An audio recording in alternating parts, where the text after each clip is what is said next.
war on the media, hiring people who forgot they'd met the Russians, a presidential address to Congress followed by a Twitter meltdown in which he accused Barack Obama of tapping his phone, a humiliation on healthcare, and a highly controversial budget, ramming through his appointment to the Supreme Court, vowing to sort out North Korea, meeting China's leader, an airstrike in Syria, dropping the mother of all bombs on Islamic State, and an Easter egg hunt. As a reality TV star, Donald Trump may have been shallow, vain, and ignorable. But he is now unignorable. He comes to us 24/7, a global media phenomenon from the ultimate Big Brother house over there. For the past 100 days, the world has woken up thinking, what's he done now? I'm trying to find out if Donald Trump has a plan, or if he's just making up the most important job on earth as he goes along. What makes him tick, and what will his next 4 years mean for the US government? Americans wanted to send a wrecking ball to Washington, and that's what they got. For the media? His base, they already agree with him in rejecting news reports in the media. Maybe they watch TV on mute and see him there looking presidential, and that's enough. For America? On a scale of 1 to 100, I would give Trump in the mid-90s for the first 100 days. And for the world? I'm worried about that 3 a.m. knock on the door to President Trump saying, I'm sorry to wake you, but something terrible's just happened and you have 5 minutes to make a decision.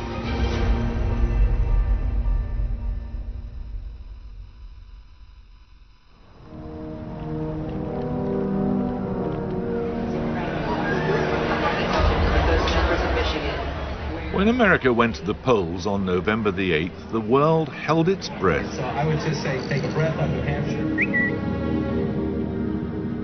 Political know-it-alls predicted victory for boring old Hillary Clinton.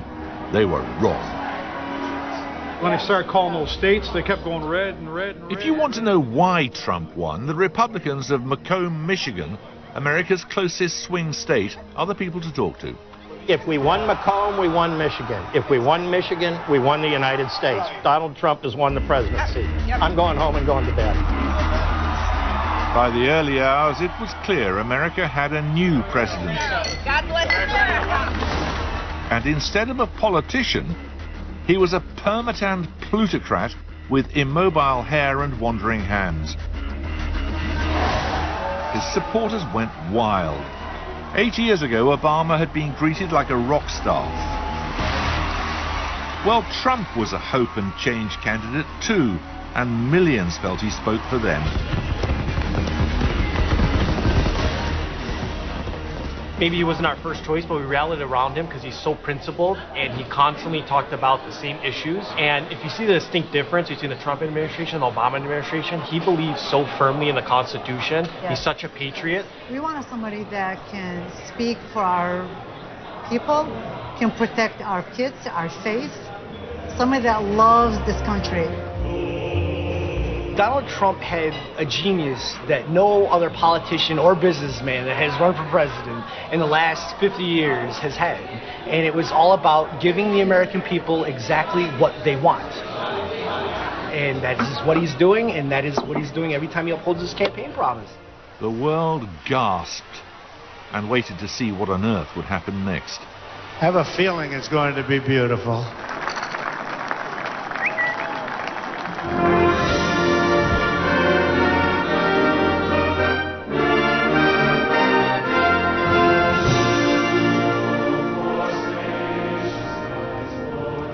Donald John Trump, do solemnly swear that I will faithfully execute the office of President of the United States. The office of President of the United States. And so on January the 20th, 2017, a new name was added to the illustrious roll call that runs from George Washington through Abraham Lincoln to Franklin Delano Roosevelt, and in the 45th President of the United States, Donald John Trump.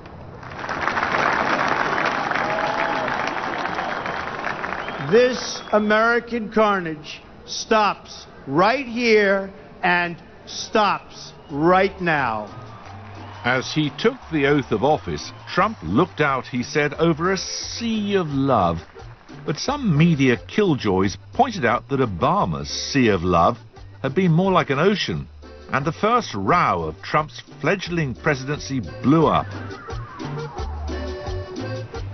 The president's press secretary, Sean Spicer, we'll be seeing a lot more of him, got very narky.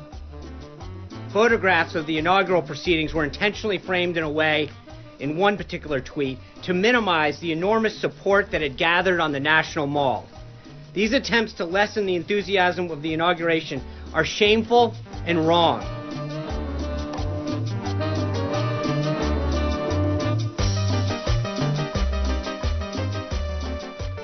The BBC's North America editor, John Sopel, was there. I went to Sean Spicer's first White House briefing on a Saturday evening, where he called us all in, berated us for our coverage of the inauguration, and said that we were wrong to say that Donald Trump didn't have the biggest audience ever for an inauguration. Thank you guys for being here tonight. I will see you on Monday. He refused to answer any questions and stormed out. And I was sitting next to the Guardian correspondent who'd previously been the Southern Africa correspondent. And he said, "Oh, it's just like being back in Zimbabwe." Trump's inaugural was the largest audience ever. So what most of us would regard as a fact, the Trump bunker considered merely opinion. Curious enough. But then a Trump spokesperson went on TV and it all got weirder. It undermines the credibility of the entire White House press office on day one. Don't be so overly dramatic about it, Chuck. You're saying it's a falsehood, and they're giving Sean Spicer, our press secretary, gave alternative facts to that. But the point remains. Wait a minute. Alternative facts? Look, alternative facts are not facts. They're falsehoods. Alternative facts wasn't just a nonsensical turn of phrase. It signaled something totally new about how Trump's White House planned to communicate with the American people. It had cut out the middlemen, so screw the mainstream media.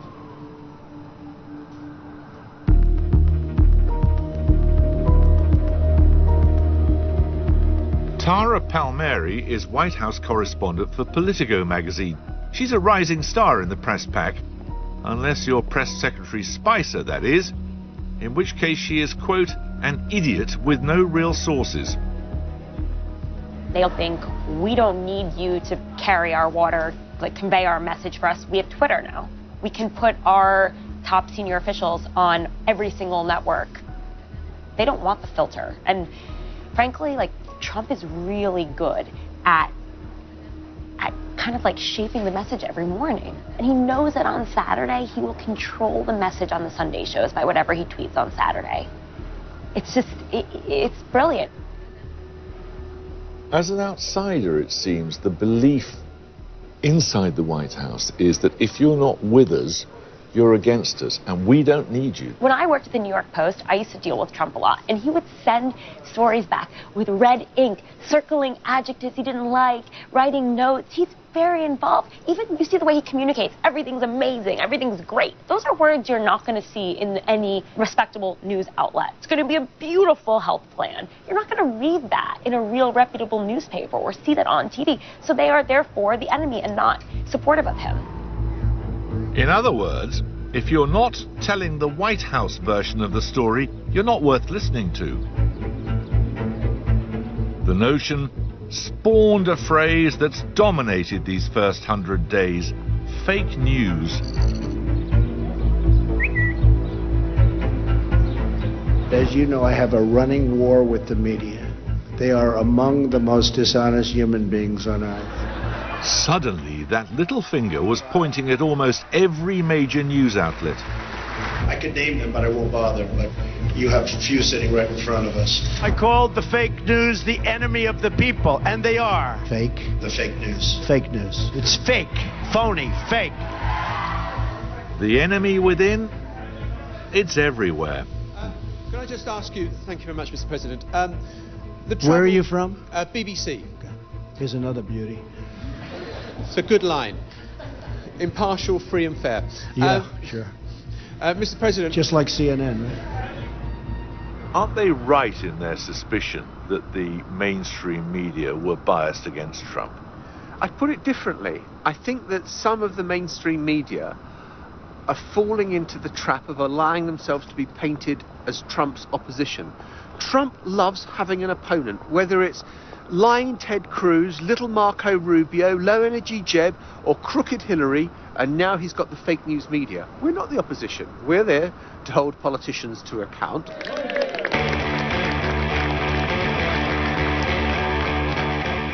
But who needs accountability when Trump is such a master at writing his own script?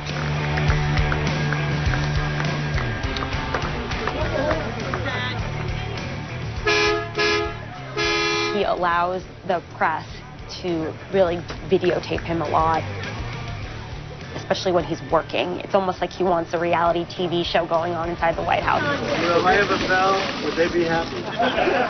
You see him signing executive orders, holding them up to show his signature. He looks like he is an executive president taking on all of these tasks, and he looks like he's working. That's a good visual. He's the reality TV president. He knows that substance doesn't matter. I mean, he knows that. Substance does matter. It does, but not when you're trying to communicate to a mass audience. Yeah.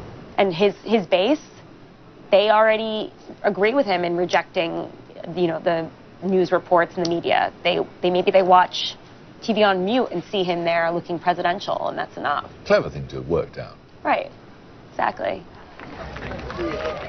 Is it possible that Trump, the reality star, got something right that in our trivial, visual age, just looking presidential is half the job? It's a belief he would test to its limits in the coming months. Come on, come with me. But thank you. Looking presidential means looking decisive, and that means to be seen doing things. So Trump, the get-it-done CEO, swung into action with a series of so-called executive orders. Should I give this pen to Andrew? Dow Chemical. I think maybe, right? He cancelled a long-planned trade deal and ordered construction of the border wall, reversed climate change policy, and got a room full of men to watch as he ended US aid to international abortion counselling. An executive order is an expression of intent. It's something the president wants to have done. It doesn't need a vote, but it does need to be within the law. So whatever the president wants to do, it still has to work within the structure of American governance. That's the legislature, i.e. Congress, the judiciary, judges and courts, and the executive, the president and his staff. It's a system set out by Alexander Hamilton in the Federalist Papers. In paper number 70, Hamilton talks about why a powerful president is important. He says, energy in the executive is a leading character in the definition of a good government. It is essential to the steady administration of the laws. Well, Trump certainly got energy. So is it going to produce good government? Increasingly, the American presidency, certainly during the Obama years and maybe now during the Trump years, is taking the route of going around the legislative action and doing more and more by executive order. Theodore Roosevelt Malloch is an economist who served under presidents. He's seen as Trump's pick for a top ambassadorial job, and he's a big fan. And it is divisive as a mechanism, isn't it? Can be, because Congress feels like you're obviously going around them. But it is also, you know, from a expedience point of view, a way to efficiently get things done. Many CEOs have that kind of mentality. I'm not saying it's command and control. It's you know, not authoritarian to use the term, but it is the kind of view that a chief executive decides, and you might listen to a few board members, but basically in the end you decide. Wisconsin, I love Wisconsin. Donald Trump promised the voters he'd be the boss of America, Inc. But can you really run a country as you would a company? Well, America, the world, and Donald Trump himself, we're about to find out. Who would Chief Executive Trump appoint as board members of America, Inc.? Sitting on one side of the table are his high-profile daughter Ivanka and her husband Jared Kushner, a property developer turned so-called Secretary of Everything. On the other, a man called Steve Bannon. This one-time film producer and boss of the extreme right-wing website Breitbart News is now Trump's chief strategist. Most bafflingly incompetent group of people in the White House who I've ever seen. Robert Reich is a professor of public policy who served under 3 presidents, including as Bill Clinton's Secretary of Labor. What we see in this White House is not only people who have no experience governing, but also something of a disdain for the institutions of government. Bannon, Kushner and their spats have been a storyline all their own in President Trump's White House reality show. I have seen a lot of chaotic White Houses. I've worked in fairly chaotic White Houses. I've never encountered or viewed a White House that is quite as chaotic as Donald Trump's. Thank you very much. People are confused about their jobs. They are at each other's throats. They are leaking information like mad to the press.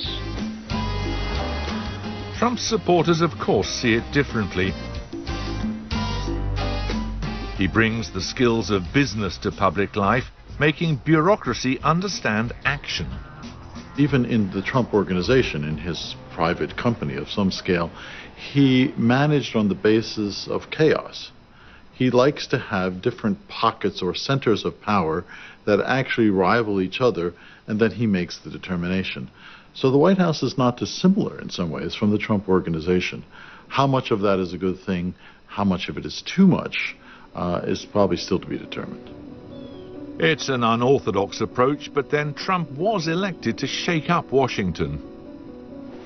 Protection of the nation from foreign terrorist entry into the United States. It's big stuff. When it came to one of his most noteworthy campaign promises, though, that lack of traditional process led the president to come a cropper. We got there about 3:30 p.m. When we got there was maybe like about 400 to 500 people there. By like 4:15, there was friends of mine that were coming to the airport. It was taking them an hour just to get there. People started parking their cars on the side, just walking there. Ended up being well over 10,000 people that were there. And it was nice to see the Muslim community, the Jewish community, the Christian community, the LGBT community, the Black Lives Matters community. It's like everybody stood together. And everybody was like standing together for like one sake, like pretty much saying like, he might be coming after the Muslims today, but is he going to be coming after you tomorrow? The so-called Muslim travel ban was an executive order issued in Trump's first week in office. It banned entry to the US for people from 7 mainly Muslim countries, including permanent US residents. Why? Apparently to prevent America becoming a horrible mess. The city of Dearborn, Michigan is home both to the headquarters of the Ford Motor Company and to the largest mosque in America.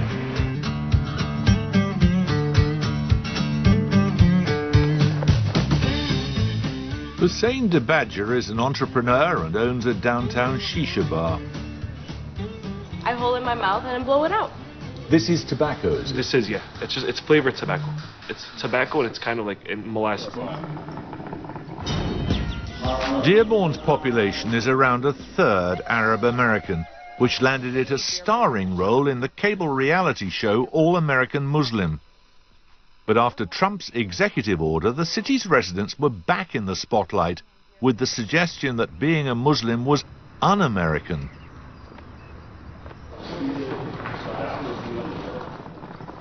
I feel like he's separating.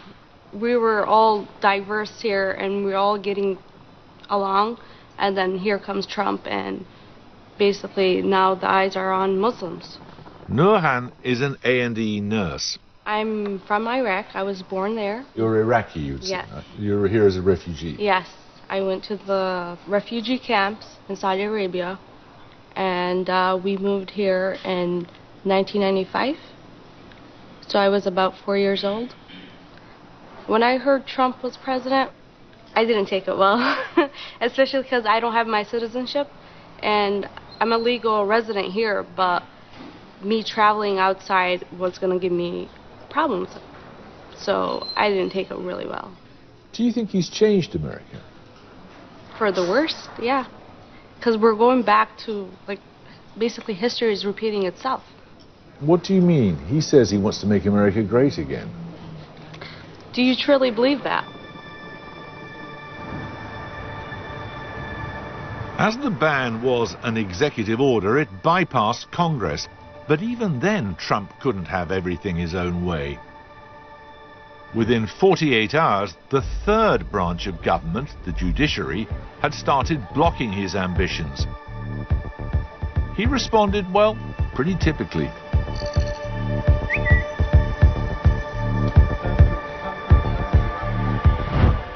The ban polarized America. For Trump's supporters, it was exactly what they'd voted him in to do. You know, I came here, immigrant from Iraq, and I went to school. I became a pharmacist. I married a surgeon. He came the same way. We came legally here. We went through all the paperwork that any country would go. The biggest misconception was that Donald Trump hates Muslims or that he hates Arabs. I think the mainstream media tried to twist his words into making it seem like he was against religious freedom and that he was a racist. 3 months on, that executive order is still caught up in the courts.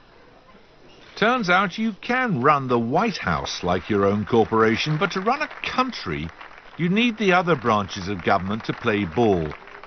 It was a crucial lesson for the new president, but would he learn it? While Trump was pushing for restrictions on America's new enemies, everyone else wanted to know what he'd been up to with the old rival superpower. Did anyone from your team communicate with members of the Russian government or Russian intelligence? Can you say definitively that nobody on your campaign had any contacts with the Russians? Throughout this first 100 days, the one story that hasn't gone away is Russia, even if no one's quite sure what that story is. Senator Dick Durbin is the deputy Democrat leader in the Senate. What we know is that some 1,000 Russian, we call them trolls, sitting at computers in some building and somewhere in Russia, maybe in Moscow, were doing their level best to break into every computer base they could find. Trump had only been in office a fortnight when the US National Security Services, the CIA, FBI and NSA, released a joint report. Its conclusion? That Putin and the Russian government aspired to help President-elect Trump's election chances when possible. It is the first time we can point to in the history of our nation when a foreign country has tried to influence the outcome of a presidential election. It wouldn't be surprising, though, would it? I mean, any government looks at what's going on in a country in whom it has an interest and wishes an outcome. And there is no evidence that they did influence the outcome of the election, is there? Well, I can't tell you that they didn't influence the outcome. We know Russians did not have a direct impact on my casting a ballot or it being counted, but they did their level best. During the campaign, Trump had to ditch his campaign manager over his Russian connections. As president, he then had to fire Michael Flynn, his pick as national security advisor, for allegedly discussing sanctions with Russia before Trump took office. And somehow his Attorney General Jeff Sessions, who would have overseen the investigation into Russian interference, failed to disclose that he had, twice met the Russian ambassador. Whoops. I have been called a surrogate at a time or two in that campaign, and I did not have communications with the Russians, and I'm unable to comment on it. Unlike Flynn, Sessions didn't step down, though he did beg off the investigation. So that's okay then. Evan McMullen is a former CIA field operative turned senior Republican policy advisor.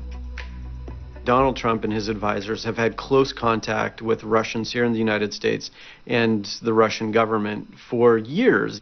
I think the real issue is that Donald Trump would like to prioritize his relationship with Vladimir Putin, which is one that I think is founded at least on an ideological sympathy, over the ideals of the West, which are liberty, equality, liberal democracy, self-rule.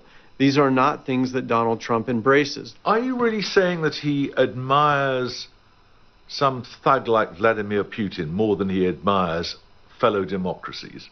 Absolutely. As in all love affairs, Donald and Vlad have had their differences, notably over Syria. Right now, we're not getting along with Russia at all. We may be at an all-time low in terms of relationship with Russia. Yet, just hours later, Trump was telling us everything was great again.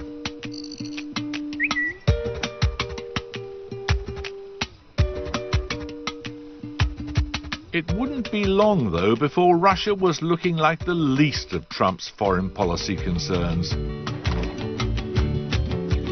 The Russia controversy did, however, bring Trump's talent for speaking direct to voters back to the fore. He started out by defending his beleaguered Attorney General. But as tweets came thick and fast, Trump's mood turned from defense to attack. In less time than an episode of The Apprentice, Trump had cast himself as the victim of an Obama-ordered wiretap.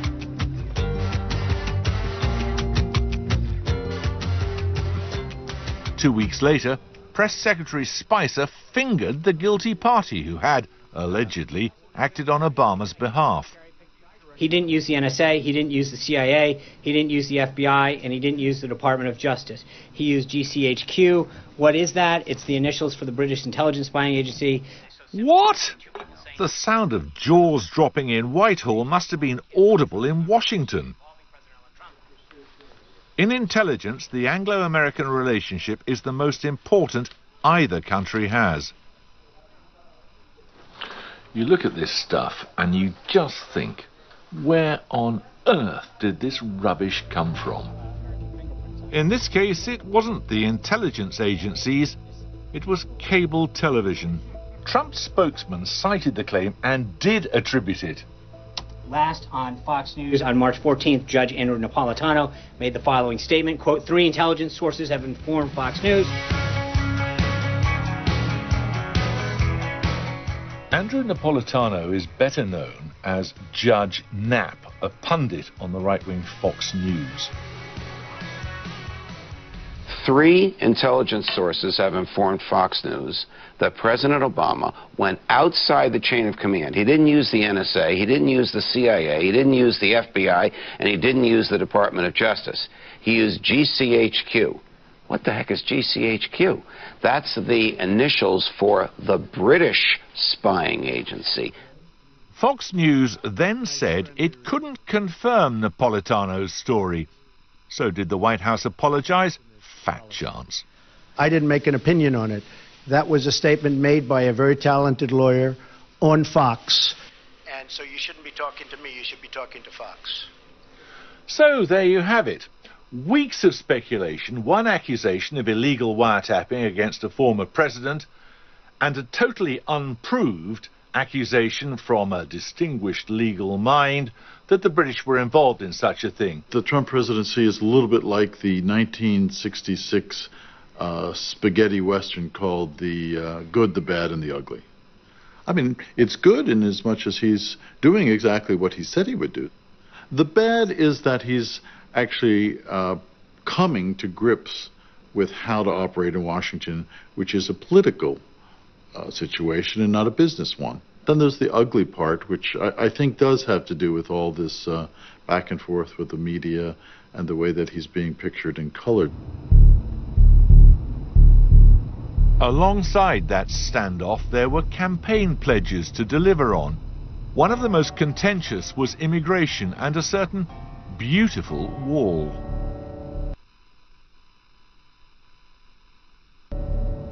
As soon as Donald Trump was elected, we started to prepare for the worst. Solange Altman is a lawyer at El Concilio in Modesto, a northern Californian town with a large Latino population. Many are migrants who've lived and worked here for decades. Everybody wants to be a citizen, right? And why do you want to get your citizenship? Porque este país nos da lo que el país de nosotros no nos dio. No, because this country has given you what your country didn't. Para no tener problema para cruzar la frontera también. So I won't have any problems crossing the border. If he travels back to his home country, he may not be able to return. A lot of Americans think that getting status is like going to apply for a library card. You go in and you just fill out the paperwork and you get it the same day. It's expensive, it's time consuming.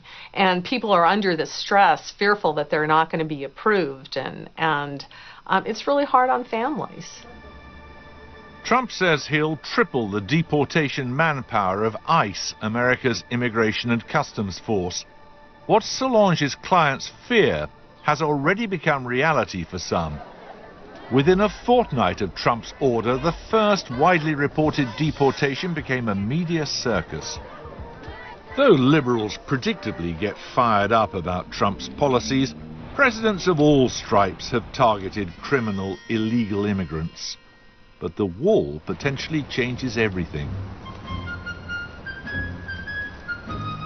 On day one, we will begin working on an impenetrable, physical, tall, powerful, beautiful southern border wall. It's been mocked by Game of Thrones geeks. We have no border. We have no control. People are flooding across. We need to build a wall, and it has to be built quickly. And by the former president of Mexico, a man with a turn of phrase that shocked his interviewer. I have to say that we're not. I am not going to pay for that fucking wall. I am not. So far, Mayor Brandvold is going to be at our next meeting. But there's a reason Trump's pursuing the policy. Lots of people love it. His supporters in Modesto prove that. They felt Trump got their frustration with the system. These county Republicans meet monthly in an office downtown. They have no journalistic integrity at all anymore. Just the left side, the spin, fake news, and just outright lying. They dislike the mainstream media as much as their leader does, not least for its lazy assumptions about who thinks what. You get a lot of this. You think you can box them up just because a group's Latino or whatnot, that they're all going to say vote left or vote liberal or be against Trump and that kind of thing. But I work with a lot of the Latinos. Frankly, the more they're working, a lot of them are small business owners. A lot of them are share conservative ideas. He's not just for the white, rich elite. He's for everybody. And I think that's what we need to do, is that he's there too. I know it's the coined phrase, to make America great again. Something's got to change. And I don't think it's right that our state has to imprison illegal alien criminals. Why should we allow American citizens to be corrupted by these dangerous people? We get all kinds of promises, during a campaign that this is going to change and that. Nothing ever does. But Trump is just going down the checklist of the things that he campaigned on and is following through on every one of them. My administration has answered the pleas of the American people for immigration enforcement and border security. We want all Americans to succeed, but that can't happen in an environment of lawless chaos. As we speak tonight, we are removing gang members, drug dealers, and criminals that threaten our communities and prey on our very innocent citizens. Bad ones are going out as I speak, and as I promised throughout the campaign. There are bad people out there, and sometimes bad people do bad things. My heart goes out to those families that were hurt by immigrants, but by and large, immigrants do not commit more crimes than the general population. He uses it as a way to scare people. That's what Donald Trump does. Through his hyperbole and his repeated accusations and misstatements, people begin to believe that it's the truth.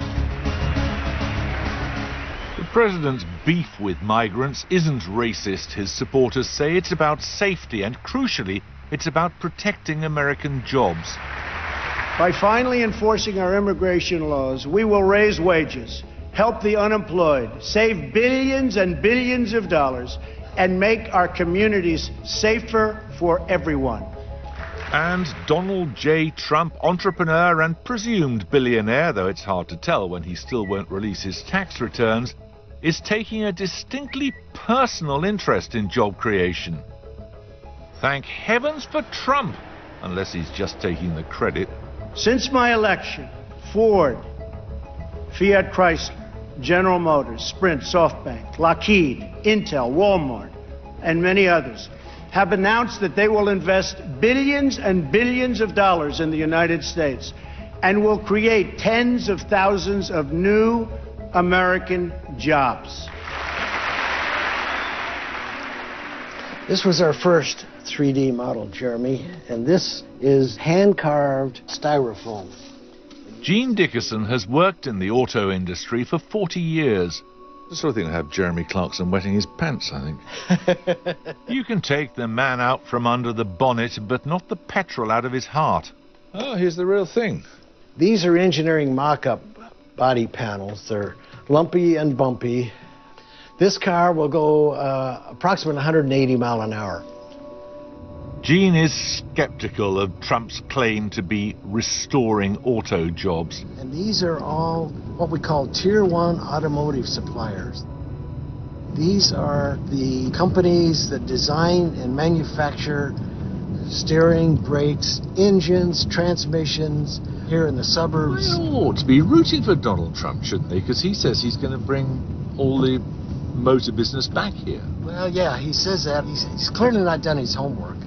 The business decisions were made 4 years ago on what's going to be manufactured automobile-wise and where it's going to be manufactured.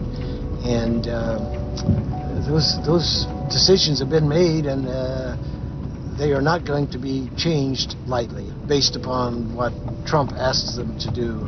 When Donald Trump says that he has already started transforming cities like Detroit, bringing American automobile jobs back to America, I mean, is he living in the past or what? Yeah, I think he's delusional.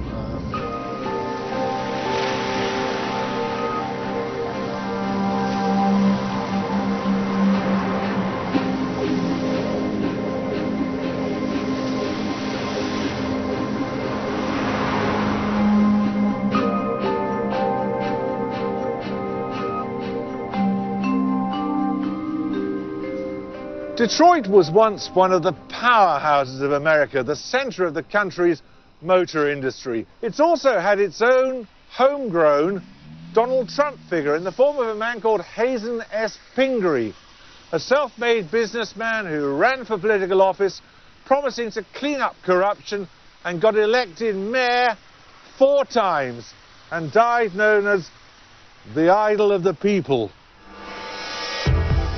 Trump hopes to be as popular as Pingree. He's deploying both of his presidential superpowers, that supposed business acumen and a genius for direct communication, to try to make it happen. So will they be enough? How is Donald Trump, the businessman president, doing?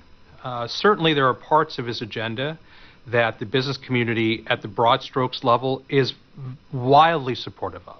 The tactics, however, cause a significant amount of concern. So we're hoping we can get the reform without some of the histrionics. Sandy Barua is boss of the Detroit Chamber of Commerce. He was Assistant Secretary of Commerce in the last Republican administration. When he says that he has brought many jobs back to a place like Detroit, Is he telling the truth? I will give him a little bit of credit here for the following reason. It is hard to determine what decisions a company has made based on political rhetoric. But some of it might be due to currying favor with the existing administration. I don't doubt that. Now, if that turns to be a long-term trend, and if that leads to more employment in the United States, that will be a good thing. And now he's claiming credit for trillions of dollars being generated during his time in office on the stock market. When you look at the performance of the stock market, clearly there is something that has happened with Donald Trump's election that has made the stock market accelerate its growth. I think Donald Trump can claim some credit for that. He is flying in the face of quite a long process of globalization and transfers of capital and multinationalism. What he is doing is that he is channeling the very real fears that many Americans have about their future. We are now moving, I feel, from a conversation of left versus right, political left versus political right, to a kind of winners and losers. Donald Trump is my president. I may not have voted for him, but he is my president. And I want him desperately to succeed. Because if he succeeds, it means our nation is succeeding.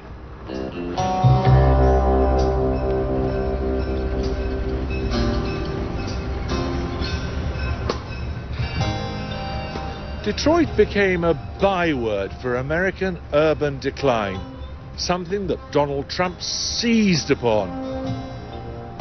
We financed and built one global project after another, but ignored the fates of our children in the inner cities of Chicago, Baltimore, Detroit. Mothers and children trapped in poverty in our inner cities. Rusted out factories scattered like tombstones across the landscape of our nation.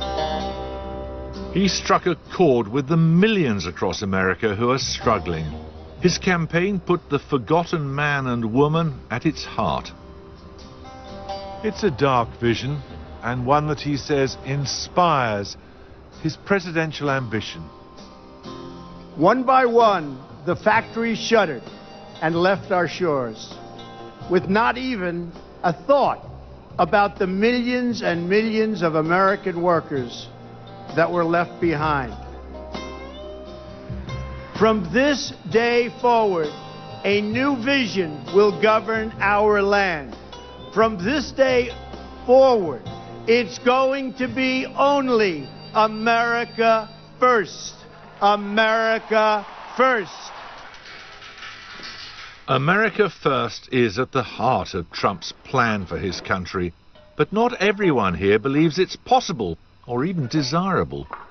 I don't know about this president trying to restore any kind of spirit of America. I think, if anything, he's destroying the spirit of America, because the spirit of America is about free people and not people that you can buy by your money. Detroit already has a hero for dark times. In a workshop downtown, he's taking shape. RoboCop is back. This statue's been in the works from long before Trump was elected, but its creators feel that RoboCop's time has come. It's more about showing the strength of the people of Detroit, because we happen to be some of the toughest, but again, hardest working middle class in the United States. And Detroit will have RoboCop. We're a tough town. We need a tough guy,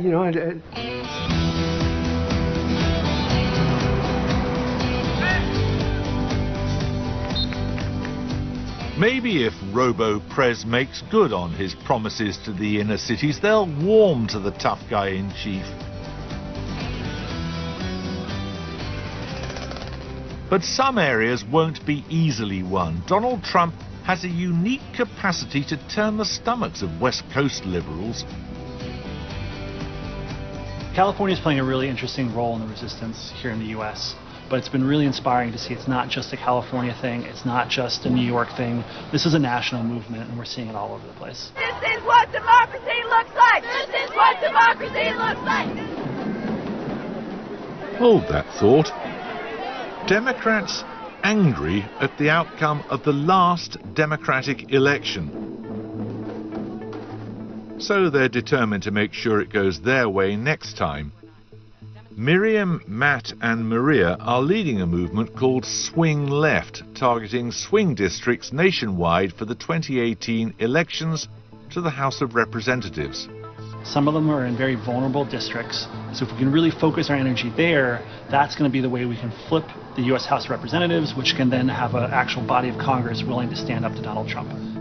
For them, this fight isn't just political, it's personal. I came to the United States with my family when I was 6 years old from Colombia, and I never felt like this was in my country, or my country didn't want me. I knew nothing except progress. I knew nothing but having a society that is inclusive and welcoming to people. And so for me, when Trump won, my entire world was shook into its core. I don't have an option to sit back. The Democrats are not in power. I don't have Obama, who's my all-time savior, for example, and I need to be the voice of the resistance. Is it possible that Donald Trump could be the saving of liberal America? I think that Barack Obama really did galvanize liberals. People really resonated with his messages of hope and change. But I think 8 years passed and a lot of us got really complacent.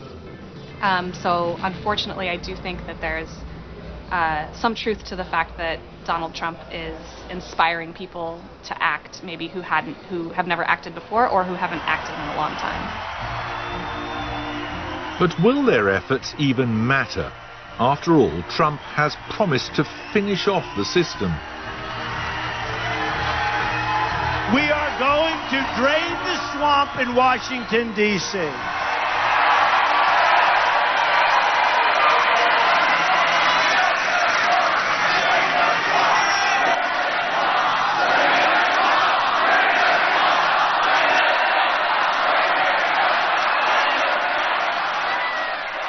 It's a great slogan, but time and again in these first 100 days, what he calls the swamp has sucked Trump down, as he learned with his travel ban or with his failed attempt to dismantle Obama's healthcare scheme when he couldn't even take his own party with him.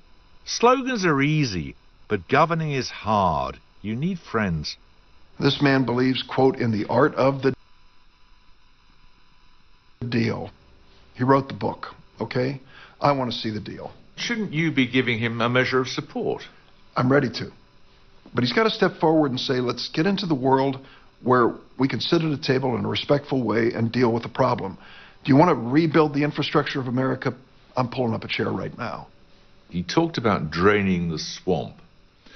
Do you not fear that you may be a swamp creature? As a person who's been in Congress as long as I have, I'm suspect to start with. But when you look at his cabinet, a cabinet of billionaires and bankers, you just wonder, why we're still swimming in this swamp and making it a little murkier. And you'd like to see more swamp creatures in the cabinet? No, not necessarily. What I would like to see are people career politicians? Not necessarily that either, but people who take their jobs seriously, have a background in public service. For instance, our new Secretary of State, a very successful businessman and a good fellow, let me tell you, just based on one meeting I've had with him. Background in public service, virtually zero. Understanding of diplomacy, virtually nothing. Now that to me is not where you should turn to when you want leadership on diplomacy. So where does Trump turn for leadership on diplomacy? What's the Japanese for? Give me my hand back. At times, Trump seems to make it up on the spot. So I'm looking at 2 states and 1 state, and I like the one that both parties like. With several rounds of golf, discreet hand-holding, and some rather shouty phone calls with fellow world leaders. When you hear about the tough phone calls I'm having, don't worry about it. Just don't worry about it. They're tough. We have to be tough. It's time we're going to be a little tough, folks. We're taken advantage of by every nation in the world virtually. It's not going to happen anymore. Thank you. At first, these freewheeling moments were seen as inexperience. Though if Boris Johnson can get away with gaffes, why not? I think part of it is just he's a complete novice at diplomacy and governance, and I think he doesn't truly understand the implications of things he says, especially not as President of the United States. And I also think that he's somebody who's chiefly concerned with himself. And so when you're a neophyte and you're mostly, if not entirely, concerned with yourself, and you're President of the United States, then that can be a dangerous combination. Dangerous for whom? When campaigning, the America First candidate Trump contrasted himself with hawkish Hillary. But then this happened. Tonight I ordered a targeted military strike on the airfield in Syria from where the chemical attack was launched. Trump said his missiles were retaliation for a Syrian government gas attack on its own citizens. Even many liberals approved. And you see these beautiful kids that are dead in their father's arms. When you see that, I immediately called General Mattis. I said, what can we do? In sending cruise missiles into Syria, Trump did something Obama didn't dare to do, and it made him look moral and presidential. It's one thing, though, to face down dictators. The question is, does Trump have a strategy for the world? His ally Ted Malloch thinks the president's instincts and the experienced military advisors he picked have served him well. In the case of the Syrian filming, which was shown on any number of outlets, of children and babies being gassed to death, I think he acted quite appropriately and said this is inhumane, this is unacceptable. And frankly, many other world leaders said the same thing, but it was America that was able to put down that marker. There is a new sheriff in town, and his name is Donald J. Trump. A few days later, the sheriff dropped this, the mother of all bombs, onto an Islamic State tunnel complex in Afghanistan. And then this. Trump set a course for confrontation that previous presidents have steered clear of. He ordered a fleet towards North Korea, or so he claimed. Some find the idea of Trump tackling a nuclear power terrifying. Others think he's up for it. I'm worried about that 3 a.m. knock on the door to President Trump saying, I'm sorry to wake you, but something terrible's just happened and you have 5 minutes to make a decision. So there's an old dictum in American foreign policy that you speak softly and carry a big stick. I would say Donald Trump is actually turning that a bit on his head and is using a large megaphone and actually using the big stick. The world is a dangerous place, and I think that you'll see Trump exercise American power in the next few hundred days. What are we doing right now in terms of North Korea? You never know, do you? You never know.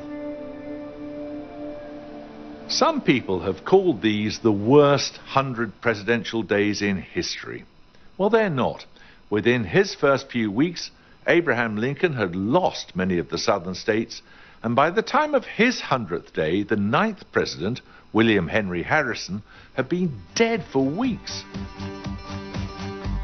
People who claim to know politics have belittled and underrated Donald Trump before. Donald Trump has been underestimated at every turn, primarily by people like me, people who are part of the establishment. I lost many steak dinners during the course of the campaign. Donald Trump would never decide to run. Donald Trump would never be #1 in the polls. Donald Trump would never be the presidential nominee. There's no way that Donald Trump will be elected president of the United States. I lost all of those bets. Didn't lose any more? I've stopped betting against Donald Trump. Trump has learned that he can bypass those nasty people in the media to speak directly to his supporters. He's a genius in my eyes, and I'll always be for him. And I want you to know that I agree with his Make America Beautiful and Great Again. And he's discovered exactly when he needs allies and when he can act alone, defying the enemies who detest him. He wants to intimidate his enemies. He wants to call them enemies. He wants the public to think of them as enemies of the people. And this is the strategy of a tyrant.